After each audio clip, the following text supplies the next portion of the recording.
So first we'll be discussing about the pros and cons of the virtualization. Okay, so when you're talking about, we have discussed all about virtualization.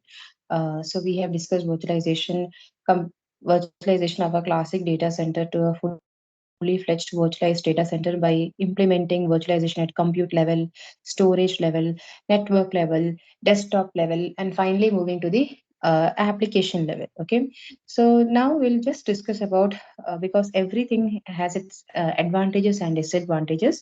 So we'll discuss the advantages and disadvantages of the virtualization concept, and then we'll talk about an example which implements the para-virtualization concept, that is the Zen hypervisor. Okay, so when you're discussing about the advantages part of the virtualization, yeah, before starting with the advantages part, I just want to tell you that for advantages and disadvantages of virtualization and Zen hypervisor, so you can refer either the textbook that is which is already uploaded, that is from Dancy Marinesco, but there is an easier I felt it, which you people will be more able to relate to with the concepts. So there is Mastering the Cloud Computing from Rajkumar Bhuiya.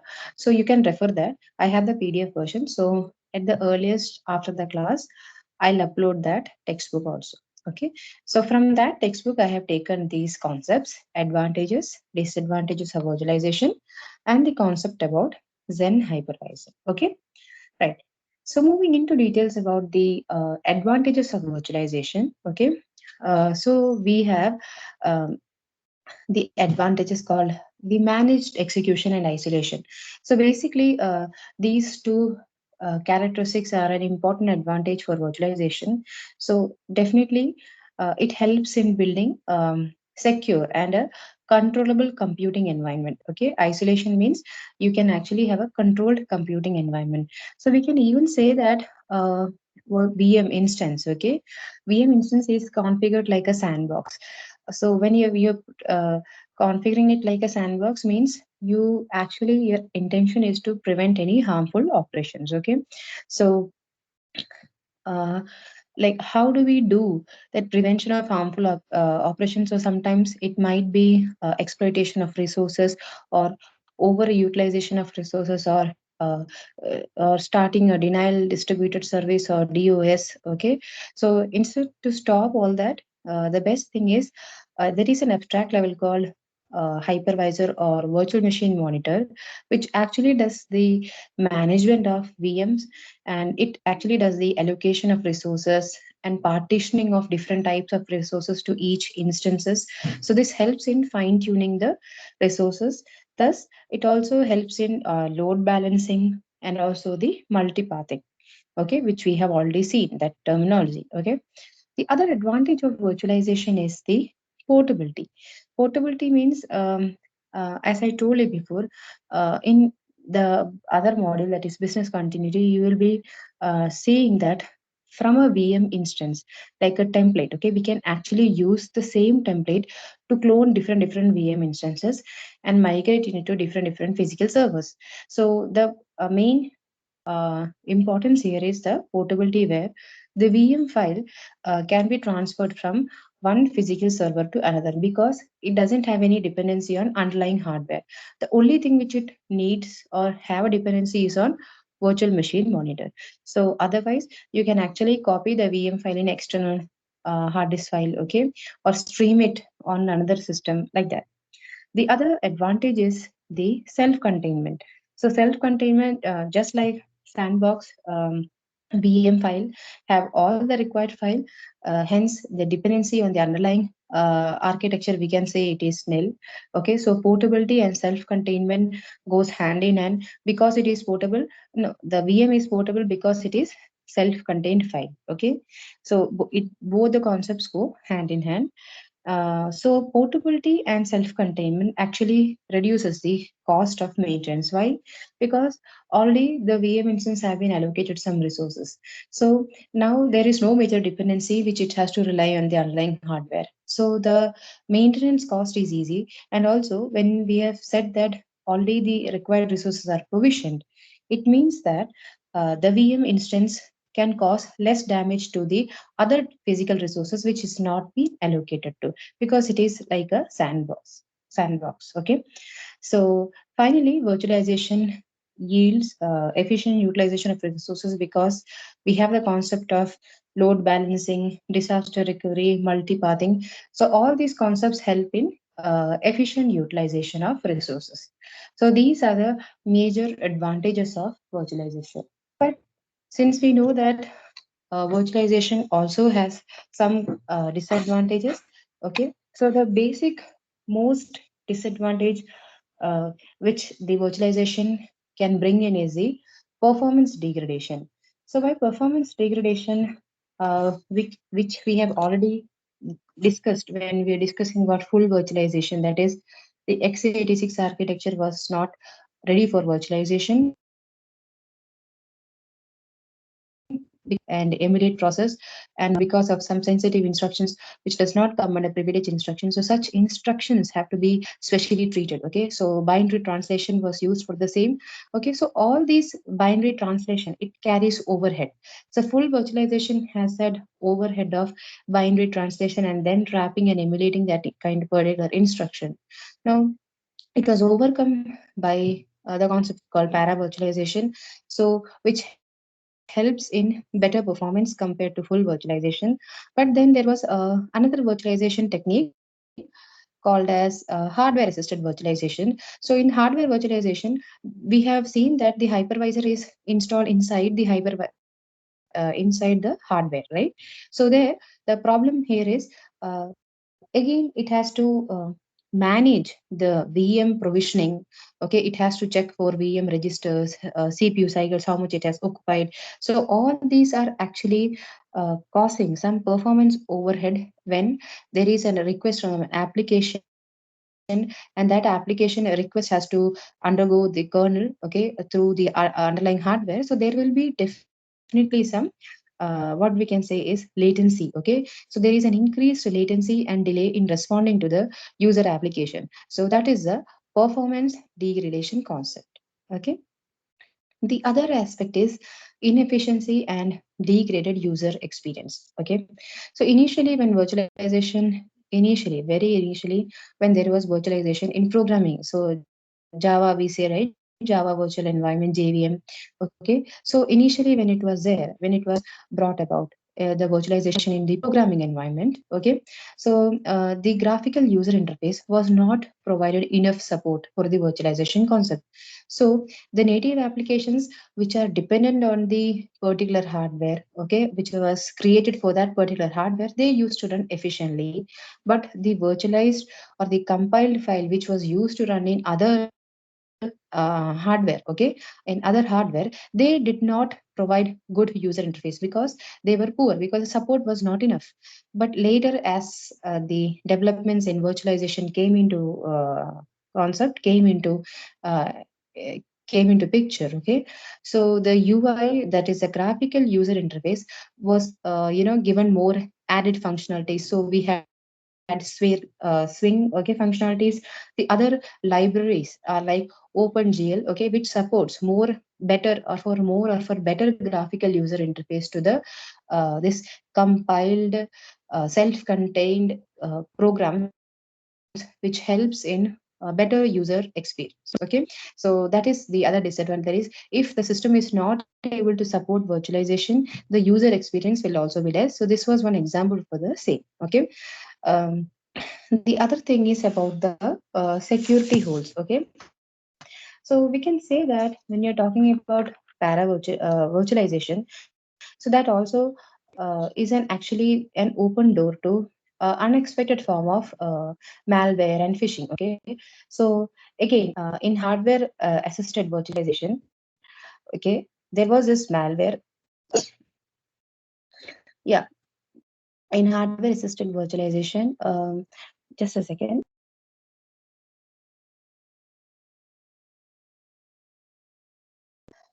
Yeah, in hardware assisted virtualization, there was this malware called Subvert. Okay, So somewhat the intention was that it used to infect, okay, it used to infect the guest operating system.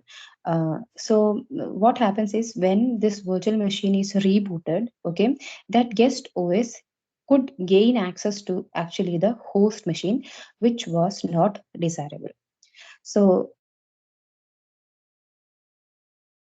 that was the loophole which the virtualization, when the virtualization came into picture, means unexpected form of phishing or malware can be ingested. So even in hardware assisted virtualization also,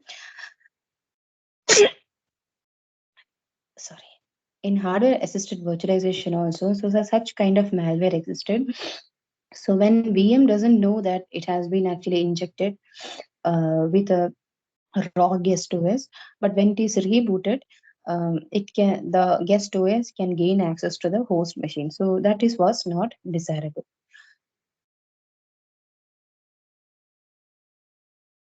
So these are the few advantages and uh,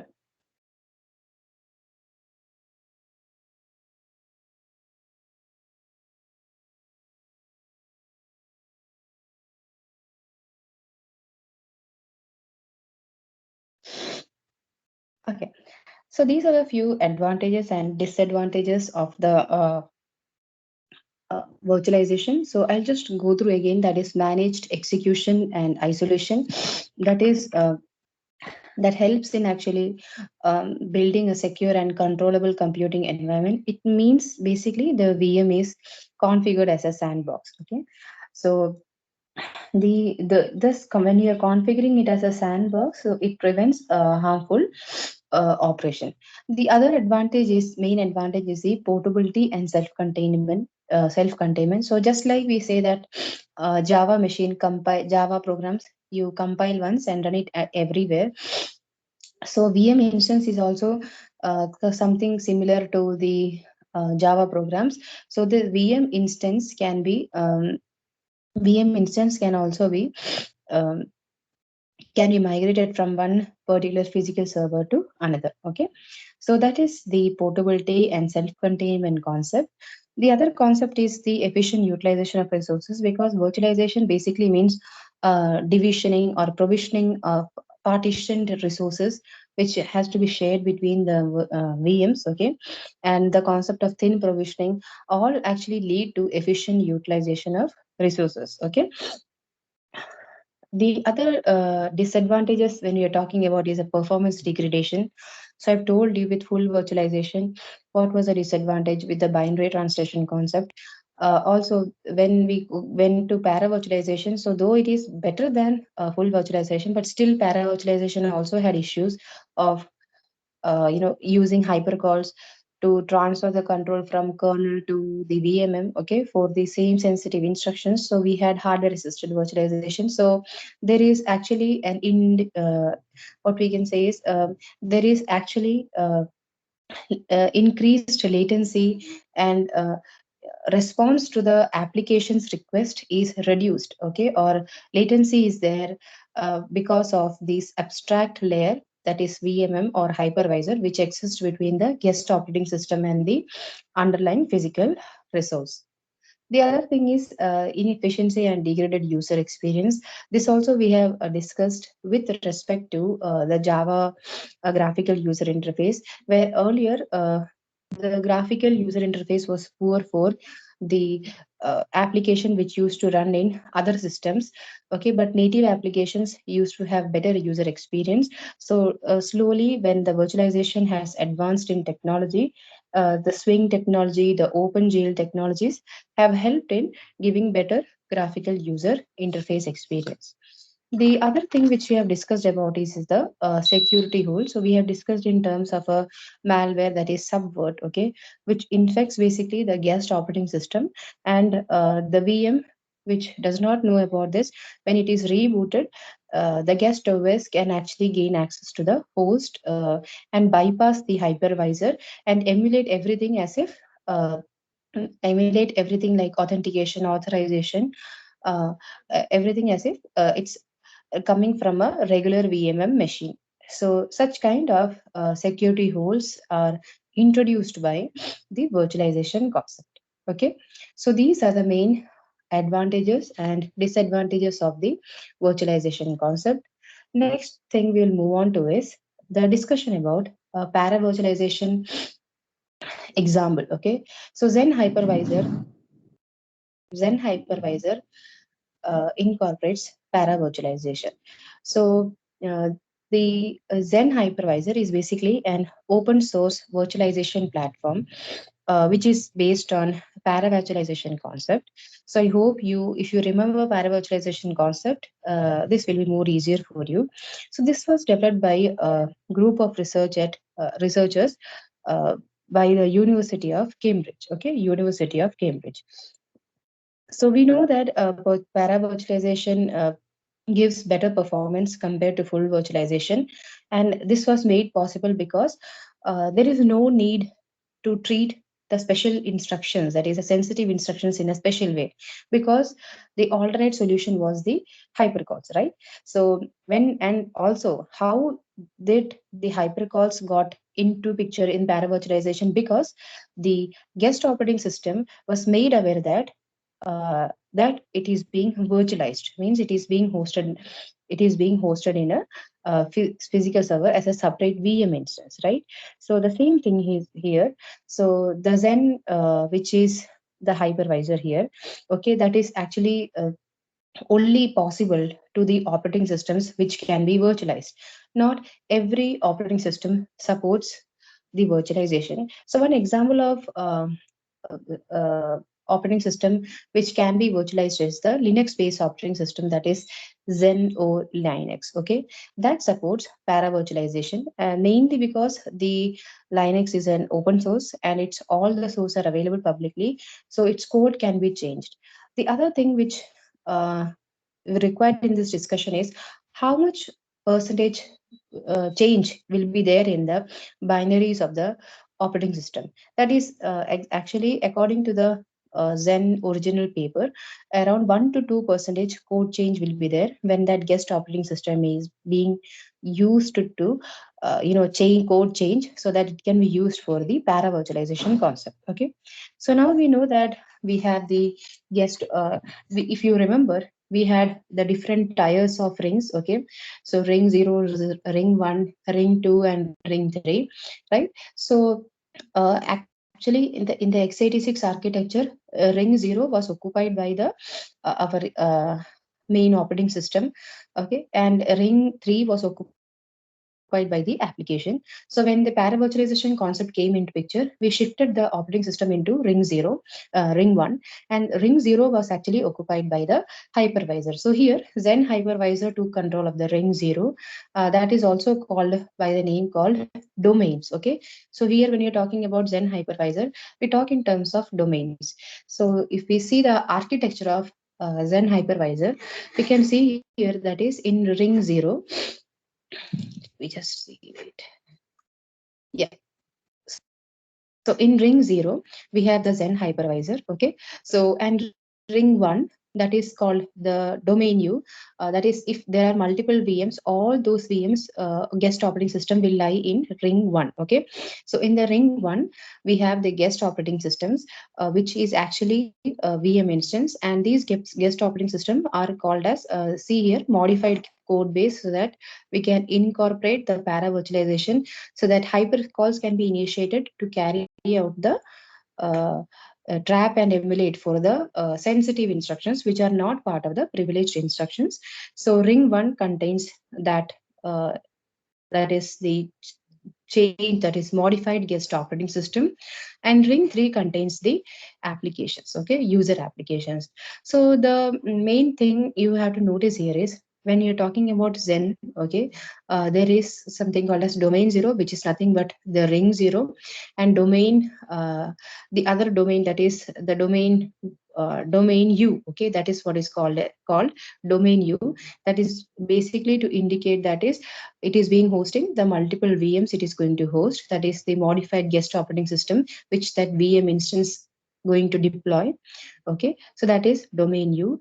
And the final last ring, that is the ring 3, which is the run by the user application. Okay, so please note that the guest operating system have to be changed so that the sensitive calls are being trapped and emulated using the hypercalls, which we have already seen when we were discussing the para virtualization concept. Okay, so this is a main Zen hypervisors architecture. Okay, and this you can find in the textbook called Mastering the Cloud Computing.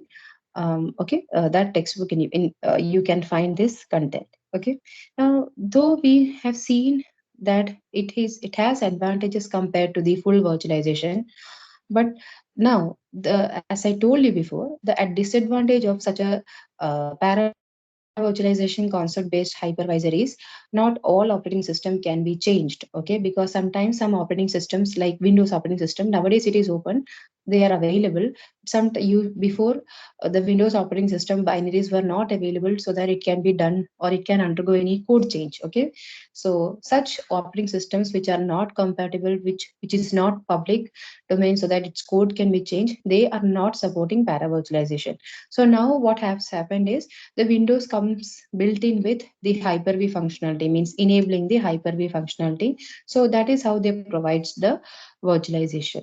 Okay, so the legacy operating system, sometimes the legacy hardware also gives problem because they are not compatible with the changing of code so that it can be virtualized. Okay, so only the open source OS such as Linux based operating system are actually good best for the para virtualization concept.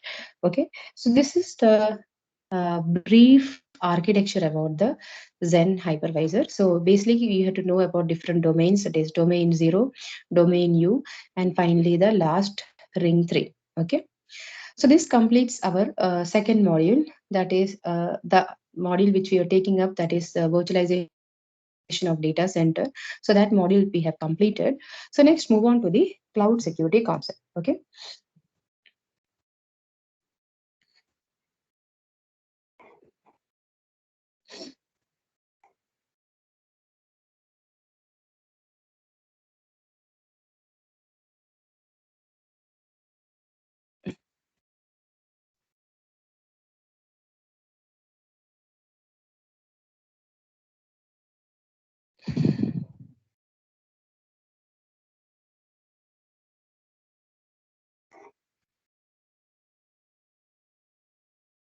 Okay.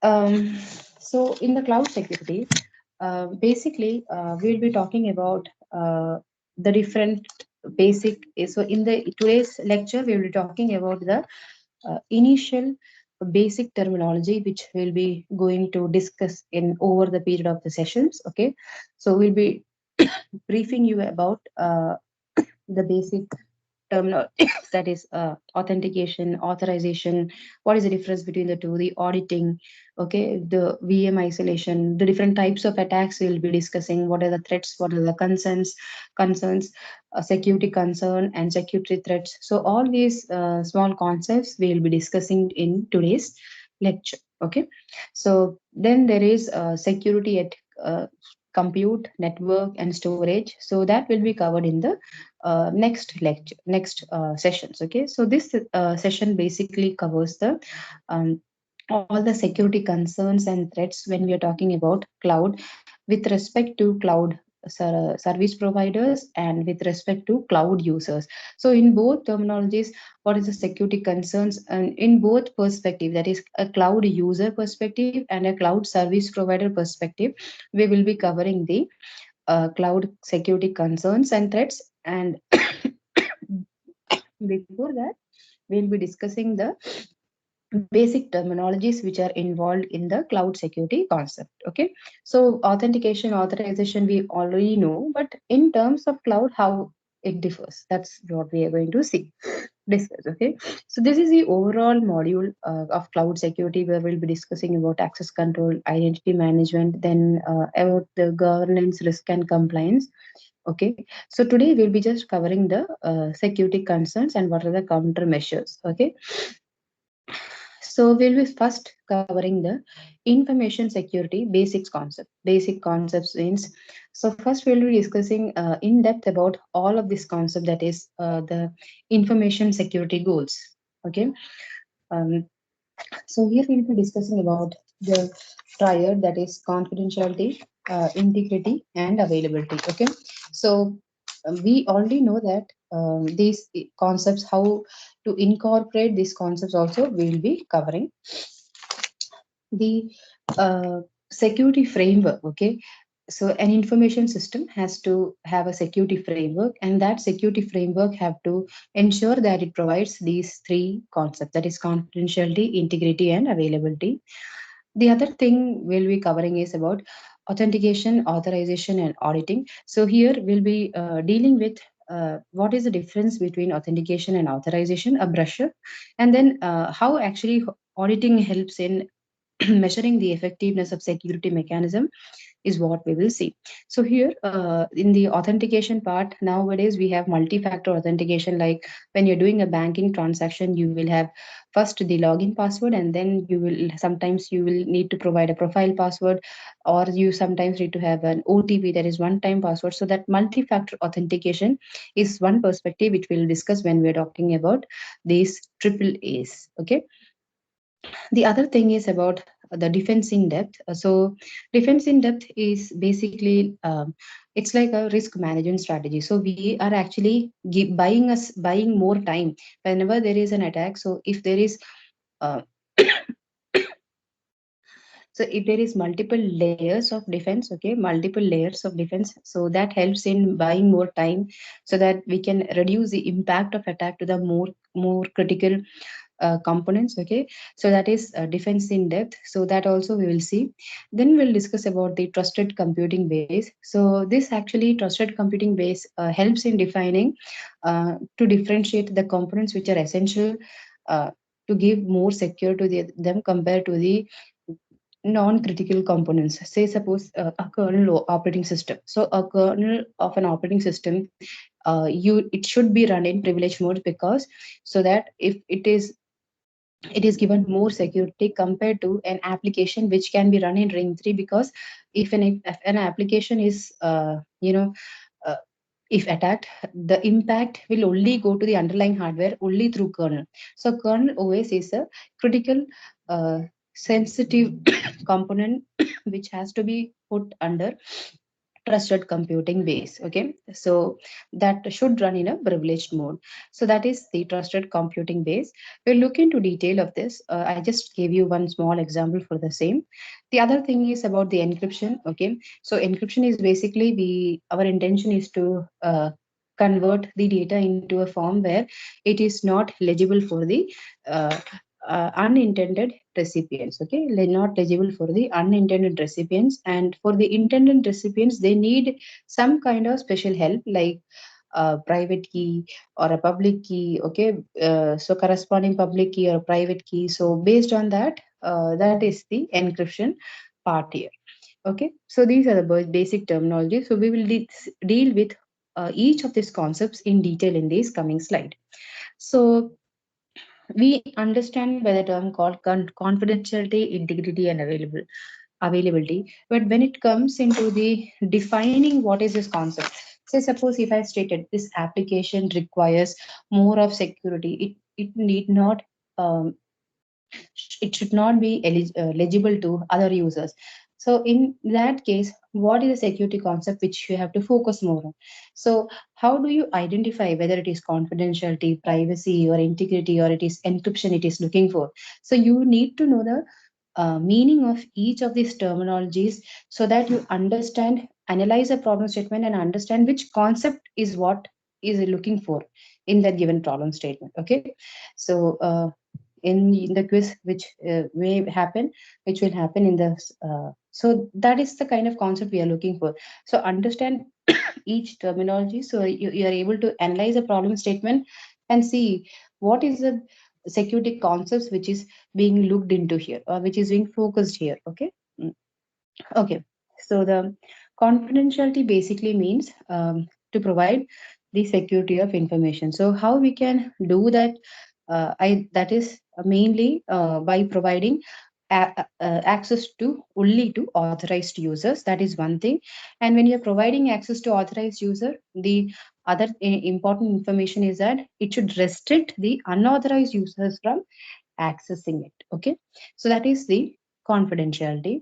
The other thing is integrity. So integrity is basically uh, the main objective of the integrity concept is to we have to detect that there is a manipulation in the data, and also somehow we should make sure that that manipulation data is being detected and further the data is not processed. So protect the data against unauthorized access is also one of the major functionality of the integrity concept. Okay, so ensure that unauthorized change does not happen to the information, okay, in the which is being stored.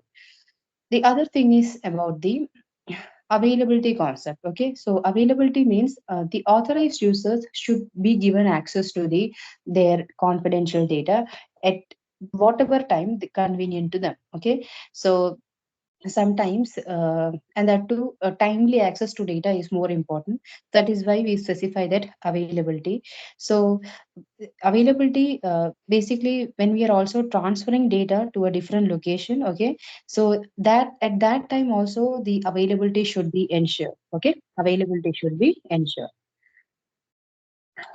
Okay, so these are the main three concept of information security based CIA triad. Okay, the other concept is the triple A's, that is authentication, authorization, and auditing. Okay, so in authentication, basically what we are looking for is the login access is given only to the genuine users. Okay, so sometimes even though we are actually giving genuine user the username and password, sometimes they might the other attacker may fabricate.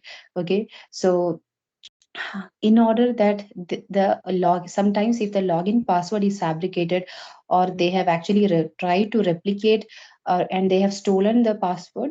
Okay, in that case we tend to provide a multi-factor authentication. Okay, and that is like where we can make sure that unless and until the user is live there. Okay, you cannot actually log in, okay, without ensuring that all the multi-factor authentication has been passed. So that is the authentication concept, where we want to make sure that the genuine user is only being using or is going to log into the system. Okay, that is the authentication. The other concept is the authorization concept.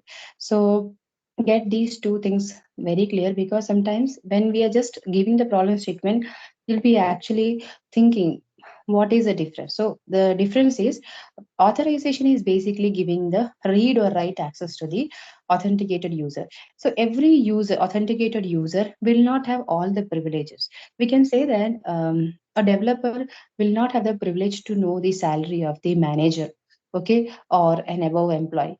A manager cannot know the salary of the CEO of the CEO of his company. Okay, so that kind of privilege, where to stop, at which level, for each of the authenticated user is called as authorization. That is read write access. Okay. The other important uh, is the auditing concept. So whatever security mechanisms we are incorporating, if you don't audit it, if you don't log it and see whether there is any discrepancy in the log. Okay, suppose some VM might be over penalizing the VMM for giving more resources. So such kind of auditing is required to ensure that nothing wrong is happening underlying. Okay, the underlying or overpassing the VMM. So auditing is another important thing which ensures that the security mechanism is being followed by the VMM and other VM instances also. Okay, so that is the authentication, authorization, and auditing concept. That is triple A. Okay, okay. So I told you about the multi-factor authentication. Okay, so in the multi-factor authentication, as I told you, there are multiple factors which comes together for the authentication. So the these are first factor, second factor, and third factor. Okay, there are different types. So typically, first factor is basically what the user knows. So it's basically we are asking for the password which is corresponding to the given login to the that particular user. The second factor is basically, suppose if they already have for a public key, they have already have a private key. Okay, so that private key either can be generated from a token device, or it is already been communicated before the communication has happened. So such a, what does a user have? So such a kind of a private key, okay, or a symmetric key for the encryption or decryption process is what is the second factor. The third factor is, how do we define that this is a particular user which our intention is? So for in that case, we basically will go for the biometric features. So either it can be the earlier collected fingerprint, iris. So in Aadhaar we have, right, fingerprint and iris. For SIM card, you basically give your fingerprint, and that will ensure that whatever Aadhaar number which you have given, it is mapped to your biometric. So that is how the verification happens. So that is also multi-factor which is there. So here a example is given for two factors which are used, that is a password and another one is the OTP. Okay, so so sorry, so these are the uh, factors which can be, which have to be considered. So sometimes all of them have to be passed, or sometimes the combination of them may have to be passed by the intended user so that he can log into the system. Okay, so that is the multi-factor authentication. So when you're talking about defense in depth, okay, so this is like you are going to incorporate the security mechanism, a security mechanism in a layered approach. So the security mechanism here, the intention is multi-factor authentication, that is only for the authentication purpose. So here, when you're talking about defense in depth, this is also multiple security mechanism, but in different layers. That is at storage layer, network layer, maybe at compute level. Then there is we can talk about here is the perimeter level, means the physical security. So how the person is going to enter. They suppose if an ATM is there, the security will be there. Not more than one should be there at a time in the in the ATM. Okay, so that perimeter security is also comes into picture when you're talking about defense in depth. Okay, so security mechanisms at different layer is the intention here. Okay, so but the main thing here is this actually gives additional time, so that when an attack is going to happen, so it buys some time to the user or to the attack recipient. Okay, so that they can prevent or initiate a counterfeit measure. Okay, so that it can mitigate the attack. So that is the uh, basic aim of defense in depth, is to buy additional time for the organization so that it can detect and do a countermeasure uh, response to these attack. Okay, so that is the defense in depth. So you can see here there are different layers. That is, first we are going to give the layer to the security at the physical level, there is a perimeter, then remote access, how the authentication is going to happen. Then at network layer, the security is going to be given via firewall, demilitarized zone. At compute level, we will have the antivirus or the hardening concept, and at storage level, the encryption or the zoning concept, that is the LUN masking or LUN zoning concept, or we say that the groups of privacy. Okay, teaming will happen. So that is all the defense in depth concept. The other concept which we'll cover here is the trusted computing base.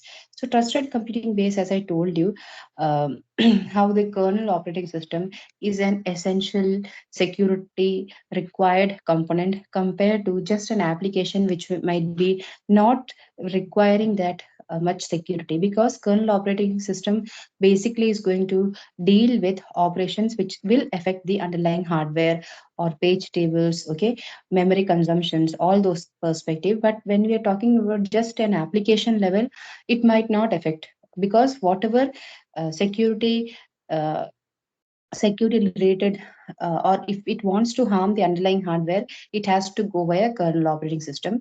So that case, the trusted computing based system is basically a collection of components, okay, which are sensitive to the security of that particular information system. So it basically defines which components we have to focus more or give more importance for security, and which are non-critical items which need not require much security, or they are not vulnerable to the security. Okay, so that can be either a combination of hardware or a combination of software components. So when we are talking about trusted computing base, so such components have to be run in the privilege mode. So they will be coming under exclusive control of the system administrator or the owner of that PC. Like, okay, so that is the trusted computing base. Mm. The other concept is the encryption, which you all might have been familiar before. Okay, so encryption is basically you're going to convert the data into another form where you need some special instructions or special keys so that you can decipher it. And the main intention here is to ensure confidentiality, privacy, and integrity.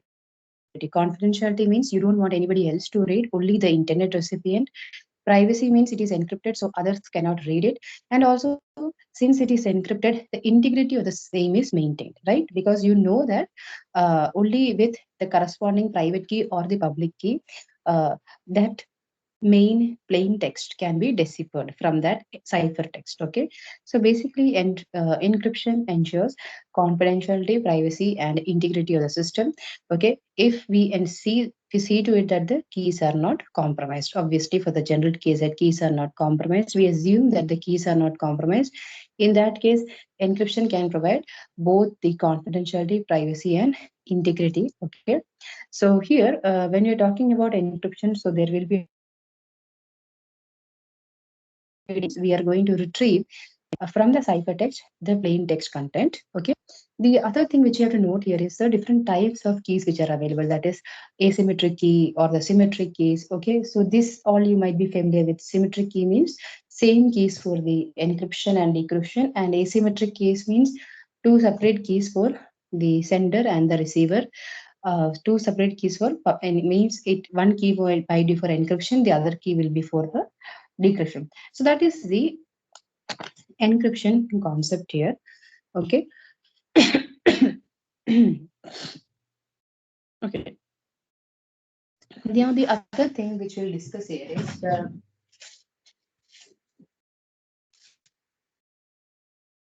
the security concerns and threats. Okay, with respect to the a virtualized data center means the cloud provider, that is cloud service provider, which I'll brief it as a CSP, or from the user perspective. So how a user is going to use that cloud, so what are the security concerns and threats he will be dealing with, or he or she will be dealing with, is what we are going to deal with the next. So I hope that the basic security terminology concepts, that is authentication, authorization, auditing, confidentiality, integrity, availability, okay, the trusted computing base, which we have discussed, how defense in depth is different from the multi-factor authentication. So I hope all these concepts are clear to you. So the moving ahead, okay, there is a security concerns and threats, which we'll be discussing both in terms of the in virtualized data center terminology, or from VDC concept, or from a cloud service provider, or from a user perspective. Okay, so we will discuss it in detail in the coming slides. Right. So when you're talking about cloud security, okay, so we have already seen that virtualization have both its advantages and disadvantages. Okay, so virtualization has also brought in the issue of the security concerns and security threats. Okay, and that issues are especially more prominent when we are talking about the public cloud compared to the private cloud. Okay, so private cloud means it is actually being maintained, created, maintained by a particular organization in their own data centers. But when we're talking about public cloud, be it the cloud service providers or be it the cloud users, for public cloud, they really don't have the complete access to how the or where the location of the resources, what are all the security mechanisms which have been incorporated to provide the services requested, that is security services requested by the CSPs or the cloud users. So the main problem is the public cloud has additional security concerns compared to the our private cloud. Okay, a private cloud. So the basic point here is that with respect to the cloud service provider, it is actually cloud service provider is just using an external resource and providing that as a service to other cloud users. Okay, so when you're talking about in CSP perspective, uh, to incorporate the security requirements of each individual cloud user, the cloud service provider himself cannot do it because he is actually using a third party resources, just providing it as a service to the cloud user. That is one major disadvantage when we are comparing with the public cloud. The other problem with the cloud users is that uh, they really don't know at which location or at which data center their data will be there, and what will be the instance lifetime. Okay, so the persistence of the data is also something which the cloud user does not have any control in the when it comes into the security concept of the public cloud. Okay, so these are the few of the security concerns when it comes to the public cloud. Okay, public cloud.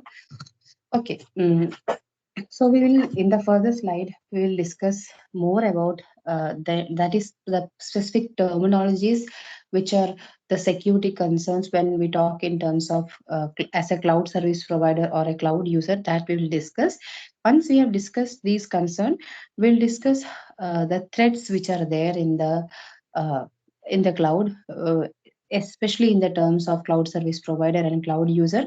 And when to mitigate this threat, what is the solution using, whether it is an encryption or whether we should use a private cloud. Okay, so what is a mitigating thing which we have to use, that we will see.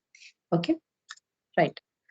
So the basic cloud security concerns are the multi-tenancy. Okay, so this sometimes become an advantage and this also become a disadvantage.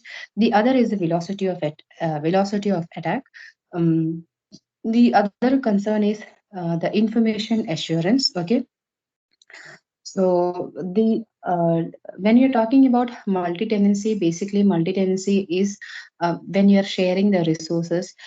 So the same set of resources is being actually being partitioned. Okay, partitioned and provisioned to different VMs. Okay, so that is the multi-tenancy here. When you're talking about the security concern which is happening due to the velocity of attack, so sometimes what happens is we might not actually address some security issues which are there inherent in the physical resource, but that security issue becomes the core of the main issue which will actually affect the VMs which is being hosted in using that physical resource. Okay, so that is the velocity effect, means the spread of, that is a rapid spread of one of the security issues which are there in one of the resources which was not addressed previously. That is the terminology called as velocity of attack. Anyways, we'll see in detail here, so I'm just briefing you. The other is the information assurance. So the information assurance, data privacy and ownership also is one of the main security concerns when we are talking in terms of cloud user. Okay, so multi-tenancy and velocity of attack is basically a security concern from the cloud service provider concept. When we are talking about the information assurance, data privacy and ownership, this is basically from the cloud user perspective. Okay, so please differentiate that these two, that is multi-tenancy and velocity of attack, are from the CSP perspective, but information assurance, data privacy and ownership is from the perspective of a cloud user. Okay, the other thing is about the cloud security threats. So there is VM theft, VM escape, hyperjacking, there is data leakage and denial of service attack. So we will see basically which is the threat which is actually originating from a CSP perspective or from a from a user perspective. So VM theft is VM theft, or we can say the VM escape is basically when a VM instance is being duplicated without permission, or the template of it have been changed uh, without the concern. Okay, so that is basically VM theft. VM escape is basically sometimes in the guest OS, as I told you before, it will be infected, okay, and that guest OS can actually bypass the hypervisor, okay. So such kind, and it can actually go into the host OS and affect other VMs, okay, which is being hosted by that physical server. So that is VM escape. The other thing is the hyperjacking. So hyperjacking is basically when a ROG hypervisor, okay, that is an attacker, okay, it takes control of the main physical server, that is the hyperjacking. So earlier it was just an attempt, that is called as VM escape. The attack which it will do is called as hyperjacking. The another thing is the data leakage. So data leakage means it is from the perspective of the cloud user, means at a third party resources, the cloud users confidential data will be there, or sometimes they will not use any security mechanism, simply they will store the data as it is. So that is basically data leakage, because it can be read by all the unintended recipient, okay. The other type of security threat is the denial of service attack, means you, for authenticated users or for for an organization, that application might not be running because of some underlying agents of attacks, agents which are initiating some attacks, so that the organization is not going to get the correct service at the correct time. So that is called as denial of service attack. So we'll see in detail all these security concerns and threats in the future slides. Okay, right. So when you're talking about multi-tenancy, okay, so this is actually one of the major advantages of the virtualization concept, because multi-tenancy basically ensures that the resources are never underutilized, okay, because it is able to do overcommitment of memory. So means it is able to do the sanctioning of resources through thin provisioning, thin LU, and etc. So that is the multi-tenancy. Though it is an advantage, but it becomes a security concern sometimes for cloud service providers, and sometimes for the cloud clients, that is the cloud users, okay. So sometimes what happens is there might be two VMs of two different competing companies. If they are in the same location, there is a chance that one VM might want to intrude and observe what is the activity which is going on by the other VM. So that activity can be either monitored by indirect monitoring of network traffic, okay, by requesting some pages.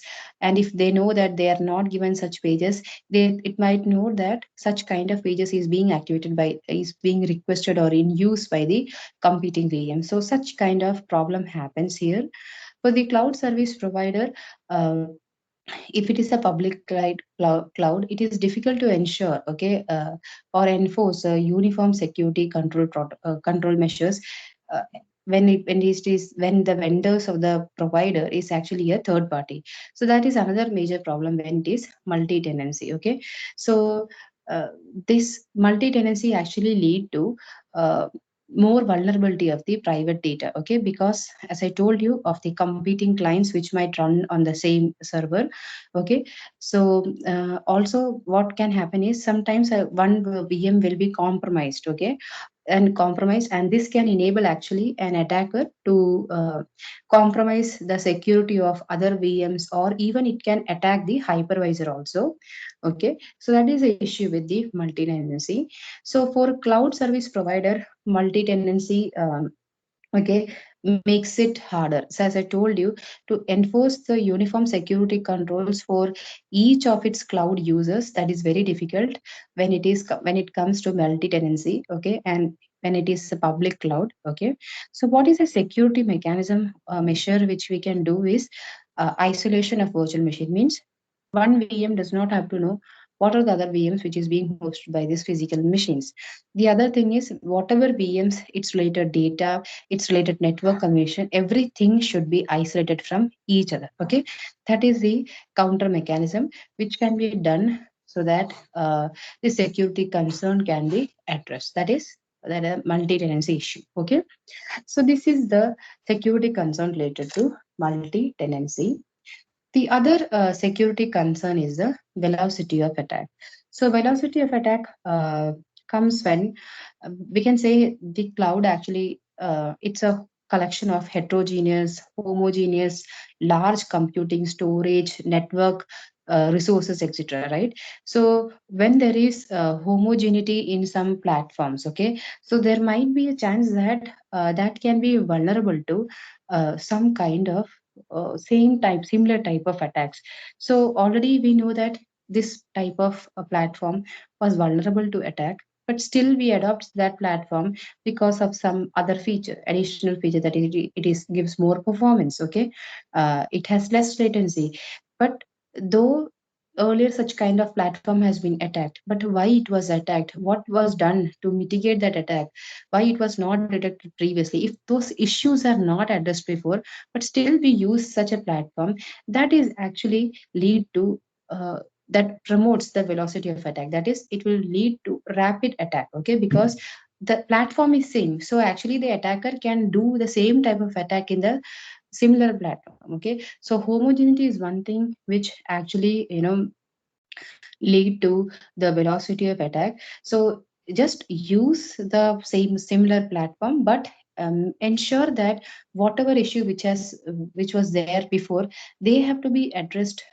prior, okay, mitigated, so that this same similar platform can again be used, but all those control security control measures need to be addressed. Okay, so that is the uh, velocity of attack here. The impact of high velocity of attack is that is sometimes the loss, because higher the velocity of attacks means higher the speed of the velocity of attack, the potential loss is also more. And already when it has happened, okay, it is very difficult to mitigate that kind of an attack, because we have really not taken the effort to mitigate the previous attack which has occurred on the same or similar kind of platform. Okay, so to counter such an velocity of attack, the main thing is to do the defense in depth, means understand what had led to attack in such a similar platform prior. Okay, so analyze the system in detail and incorporate a defense in depth mechanism. So defense in depth, which we have seen, means incorporate the defense at each level, that is storage level, compute level, network level, authentication level, at for physical security. So at all these levels you have to incorporate security mechanism. So to mitigate velocity of attack, or to uh, address the velocity of attack, the counter security enforcement mechanism which we can do is the defense in depth. Okay, right. The other concept is the security concern, which because of the for the this is information assurance and data ownership. This is basically a concern from the for the cloud users. So cloud users, they want that their confidential data should not be read by an unauthenticated user. Okay, and even if it is an authenticated user, whether they have that access control, whether they have a read or write access, that is what is their concern here. So basically here it comes the confidentiality, integrity, availability, the authenticity, the authorization, all these perspective come into picture here when we are talking about the information assurance component. Okay, so you make sure that only the authenticated users are given. Also when you're talking about authenticated user, whether that authenticated user is authorized to access that particular data, whether it is read access only or write access, that also need to be ensured. Okay, so that is the information assurance. The other concern for the cloud client is the data ownership. Okay, so ownership issue happens when, especially when the whatever the data which is there for the cloud client is there, that is being stored in a public cloud. Okay, so when it is public cloud means the public cloud is maintained some by some external third party. Okay, so if their data of the client is directly going and saving into the public cloud, we have to make sure that uh, either it is encrypted, okay, and there are some privacy controls which are put into that particular data. So data protection is something which can be incorporated to provide the to address the data ownership concern from the cloud client. Okay, so either put an encryption, and also once you have put an encryption also incorporate an access control mechanism. So access control mechanism basically deals with which person can access what type of data and at how much level, whether it is only read, whether it is only read write, or whether you can do both read or write. Such kind of access control mechanism also need to be incorporated. Okay, so that is the information assurance and data ownership concern from the cloud client. The last security concern is the data privacy. So as we have already discussed that this majority of client has the issue that which type of third party resource is maintaining the data center, and whether the security mechanism which they have asked for is being incorporated by the cloud service provider.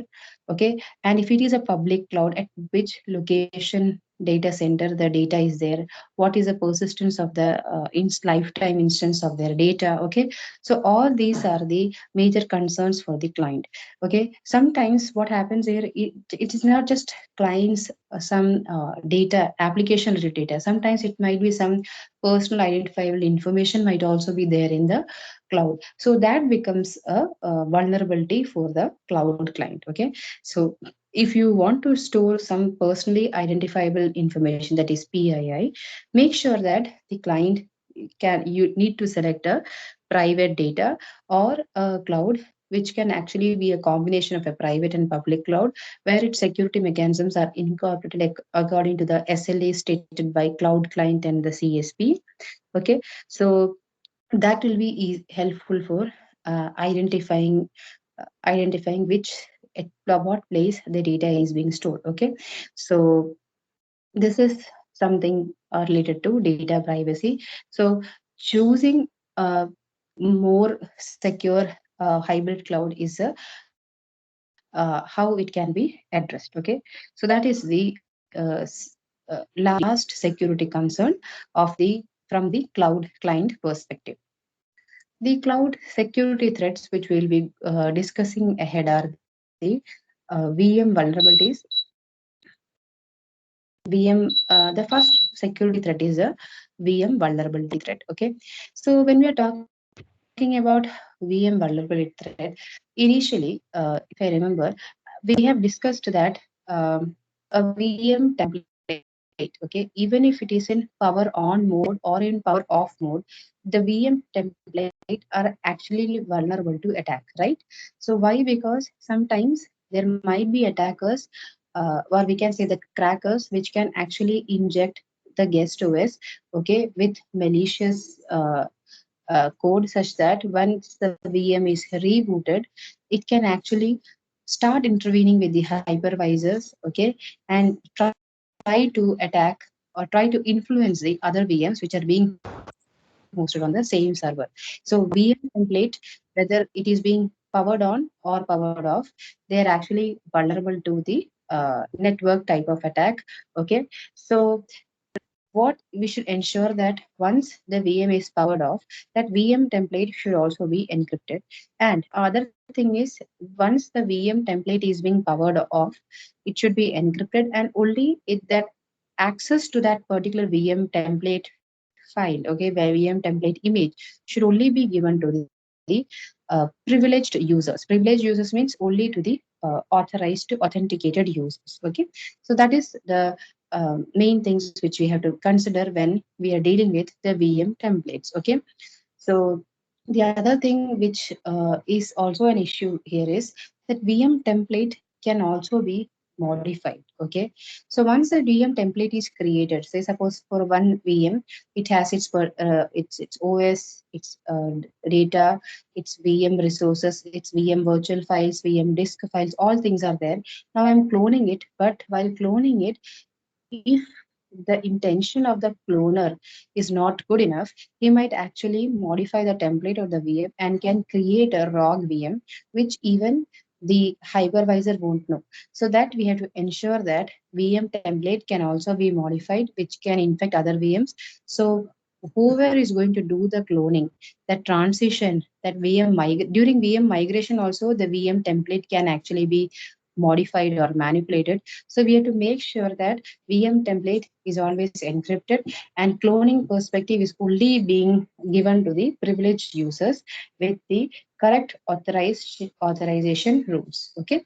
So that is the VM vulnerability threat. And we have also discussed how to mitigate the threat. That is, encrypt the VM template files when they are powered off. Okay, and only give access to only to the privileged users who can actually do the cloning or VM migration. Okay, so keep it encrypted and access should only be given to the privileged users. So that is all about the VM type vulnerability. Okay. So the other type of security threat is the VM theft. Okay, so we know already that the VM template can be configured when it is powered off mode. So VM theft means that is, if you don't have the correct policies which is being written, okay, you can actually, one person can actually migrate one VM from one physical server to another. Okay, so migration without any restrictions, that is also a problem. So one solution which they have told in this VM for mitigating the VM theft is restrict the copy and move. Means, as I told you, one VM template can be used to clone and create multiple VMs. Okay, so instead of that, what we should do is we should create a dependency. Okay, suppose some VM is running a critical sensitive application. In that case, only such VMs can actually be given a tight coupling with that VM, its hypervisor, and underlying physical hardware. So those who are going to clone it, they know, actually the legitimate cloners will know that they have a dependency and it cannot be cloned without proper authentication or authorization. Okay, so that tight coupling which is being created, so that we create a restriction on the uh, just duplicating a VM template. Okay, so that actually also has a disadvantage because that limits the VM functionality. The basic VM functionality is it should be easily movable from one device to another, just like it's like a self-contained file, right? But if we are doing this copy and move restriction by incorporating some dependency with the underlying physical hardware, that functionality is not allowed in such VM instances.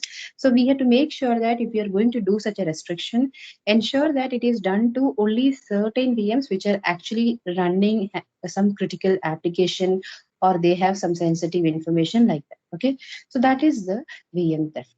So when we are discussing about VM theft, we have discussed about what exactly is a VM theft. Means unable to copy or move a VM, okay, in an unauthorized manner. So how to mitigate that? That we have also seen means uh, impose copy and move restriction. Impose copy and move restriction means the VM has to have an underlying dependency on the physical hardware. So when an attacker tries to uh, replicate that VM template, it will not be able to run its destined physical server. So that is the restriction. The other concept which we have to see here is the VM escape. So VM escape means what? So sometimes this threat is basically at the virtual machine level. So we already know that VM is actually portable and a self-contained, it's like a self-executable file. Okay, but sometimes in VMs, okay, some applications will actually okay, break out and try to interact with other VMs or try to interact with hypervisor without the hypervisor's consent. Okay, that is VM escape, and this is usually done when VM the template which the VM which has been created, that OS is injected, okay, is injected with some malware. Okay, so like subvert malware. Okay, so that subvert malware means it will try to influence other VMs to act according to its requirement. So that is the VM escape concept. Okay, so VM theft and VM escape both are threats at virtual machine levels. Okay, so what are the same VM escape which we have discussed already. Okay, so this VM also we have escaped. The other thing is about the hyperjacking. So when you're talking about hyperjacking, okay, so hyperjacking is basically um, uh, here we are actually not talking about the injecting guest operating system or you know injecting means the guest operating system is being injected with the malware. No, we are talking about here the attacker is actually doing the problem with the base, means the core of the virtualization, that is attacking the hypervisor itself. Okay, the main intention here is if the attacker wants to attack the hypervisor, the main intention is that it maybe wants to launch a denial of service attack for a particular VM which it has hosted, or sometimes it wants to deplete or do a memory starvation for a particular virtual machine. So that might be the intention of the attacker here. Okay, that is the hyperjacking concept here. Okay, so hyperjacking is basically we can say that it's a rootkit level vulnerability. Okay, so when you're talking about rootkit level vulnerability, so it's like uh, a, a collection of tools. Okay, collection of tools that allow the administrative level access. Okay, that allow administrative level access to the attacker in a particular system or in a particular network. So when you're talking about hyperjacking here, it is the VMM which we are targeting. So a rootkit a program.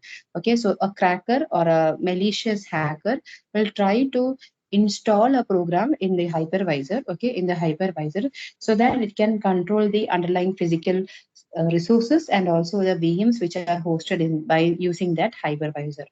Okay, so that is the hyperjacking thing, means you are going to incorporate a rootkit level vulnerability at the hypervisor. Okay, so the problem here is the hypervisor will never know that it is being under attack, because before even the VMM is hosted, the rootkit level will be there in that hypervisor program. So the rootkit level will be actually running in the privileged mode instead of VMM. So VMM will never know that it is being hijacked. Okay, it has actually it is under a security threat. So that is the problem with rootkit, and it is remains invisible to the administrator who is going to manage that physical server. Okay, so that is the hyperjacking concept here. So the measure against hyperjacking is to do a auditing. Auditing means you have to scan the hardware level details, so that need to know if there is any hardware which has been programmed in such a way that it can actually install a rootkit program inside the VMM. So that has to be done, means scanning has to be done. The other thing is before you launch a hypervisor, you check whether that hypervisor is working properly, that file. And also don't just do a networked installation based hypervisor. You have to do a hardware assisted secure launching of hypervisor, so that that this hardware is earlier not being manipulated. Okay, or tried to be you know manipulated or under attack from a cracker. Okay, so hardware assisted secure launching of hypervisor. Other thing is scanning of the hardware details to assess the integrity of the hypervisor. Okay, that is the measure against hyperjacking concept. Okay, the other security threat is the data leakage. Okay, the other security threat is the data leakage.